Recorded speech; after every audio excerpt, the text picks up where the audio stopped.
I offer that because you have to stick with it, because there are times when you're just not going to go to sleep. And you can do that for an hour and you're still doing it. But I don't break, because I do get into a deep sleep when I go off. And I go off much sooner. But here is a sort of a simple example of saying I'm not going to, let's say, give up smoking. I smoked for 12 years and I did eventually give it up. College, the army, even in the seminary I smoked, in the early priesthood. But then I realized this was more a nuisance than it was. So I basically had to convince myself to go against what everything my body was telling me. My body was telling me, you need a cigarette, you need a smoke. Or if you're a drug addict, you need a hit, you need a sniff, you need whatever. You need it, or you're going to be very unsettled and very, so to calm yourself, you take this poison. So I spent about a week convincing myself what a horrible, dirty, smoky, diseased habit this was, that I smelled bad, I looked bad smoking, it was unbecoming, it's a sign that I lack willpower. I hate the feeling in my throat when it's, you know, instead of saying I need the tobacco, I need the fix, I was saying I don't like this, I hate this. I got to the point where I really absolutely took the full pack of cigarettes and threw them away. And I hate the fact that I smoke. And what had happened was the will controlled the thoughts. Before, I didn't have any control over my thoughts, and I was saying the things, my feelings were dictating what my actions would be. But by taking an action of a will commitment to say that smoking is toxic, smoking is, and I was really, to this day I have a lung problem. I smoked for 12 years and gave them up 35 years ago, but I have lung problems. I won't go into it, but it is an after effect of having smoked. So luckily I gave it up earlier. Sort of asthma grew into a thing that I had to put it under control, but it's still not completely gone from my life. So there is an example of believing that if you control your thoughts, your feelings will change. And for those of you who are in depression all the time, it means that you have to examine the thoughts. For instance, if you say, oh my God, I'm going to die one day. Oh my God, my wife's going to die. Oh God, if this ever happened. You know, everything's against you if you start thinking thoughts like that, because the feelings that will come will be totally insecure. I have no control of my life. I'm going to be miserable one day. I'm going to be dead one day. I can't stand the thought of being dead. That's a wild set of thoughts that have only one destination. Toxic thoughts have to be defeated. You're living in a mental swamp. Get the heck out of there. And hurtful memories will only intensify if you perpetuate them and live in the pain again of the bad memory. Don't let the past drag you down. So there's really a goal here. If you live in the past, you take with you everything bad that happened back there into the present moment. Or if you live in the future with fear of the future, you take all the possibilities that could happen and you bring them into the present moment, because that's where you are now. And the only thing you've got is the present moment.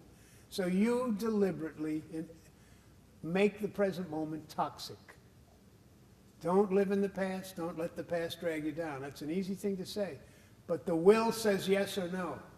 So that, you know, grief, we announced that I'd talk about grief, and I haven't really mentioned it, but somebody who loses somebody who's part of their life has really a life-shattering loss. No easy words to wipe out grief. However, grief can last for 3 months, 3 years, or 30 years.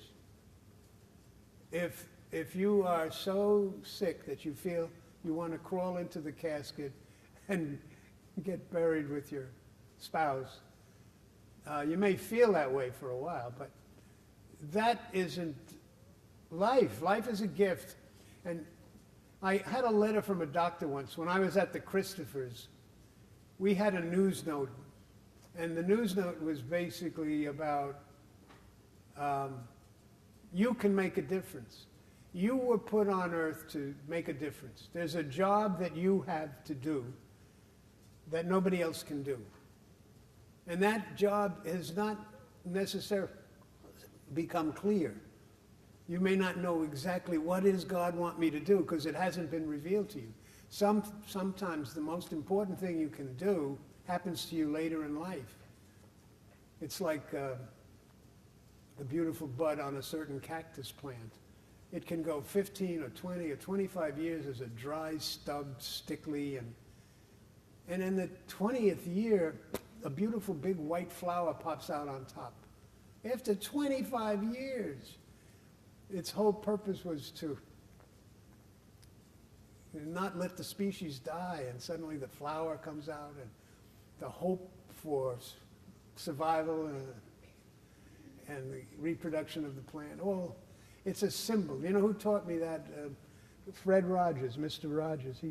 We were both doing television, and we had each other on. He was on my show, and I was on his show. And he told me the story of the cactus and how you can look like a little stone when you're just a seed. A little stone. It's like you look it on in the desert and kick it. But you put it in the ground and it begins to grow and it sends out a few little spurts. And gradually a spud comes up and through the years it grows, it's a foot and it looks very weak. Then it becomes a strong cactus plant. And then it produces a flower. And it could be that many of you have the best thing ahead of you, something you wouldn't have believed possible. Well, I mentioned that I got a letter from this doctor. He found a news note that we had sent out, basically saying, you have a job to do in this world that nobody else can do. And you must be around to do it. You can't cut short your life. And he said that he had prepared his own suicide. He was, whatever the reason, depressed, didn't want to go on, tired of his profession. His personal life was down the tubes. He didn't want to live anymore. He had figured it out. On the 30th of the month, he will close shop. He had a pistol. He was going to the cottage. He had the whole thing planned out. He had the note, please forgive me, blah, blah. And maybe he really didn't want to do it. You know, I'll give you that. But he was intending to do it. And he found on the floor of a bus this piece of paper which said, God put you here to do a certain job. And you must be here to do it. So the thought of suicide is outlandish. Because you're focusing on God and what He wants, not what you think is the answer. And Jesus said, I've told you all these things that your joy may be full. Jesus wants you to be joyful. Why don't you cooperate?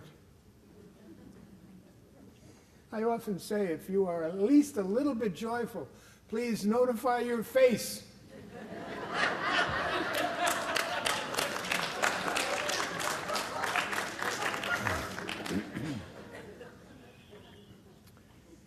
So thoughts of suicide, fear of failure, feelings of insecurity can all be washed away with a decision to be joyful. And you can replace them with joyful thoughts. Pray for the grace. Put it in words. Dear Holy Spirit, soul of my soul, protect me. Give me the power to reject toxic thinking. Cleanse me of my toxic thoughts. Let your peace dwell in me. Lord, let me be part of you And what I can't do for myself, you must do for me. It's never too late to change. Even senior citizens who have built up a long history of a problem of some kind and are deeply wounded from the past, they can, in a day, not go through 40 years of psychoanalysis, but in a day, make a decision that will alter their entire future. Overcome years of negativity by becoming aware of their own thinking process and how they sabotage themselves and how they actually are not working in the best interests of their happiness and are really their own worst enemy. I hold that against you if you're your own worst enemy.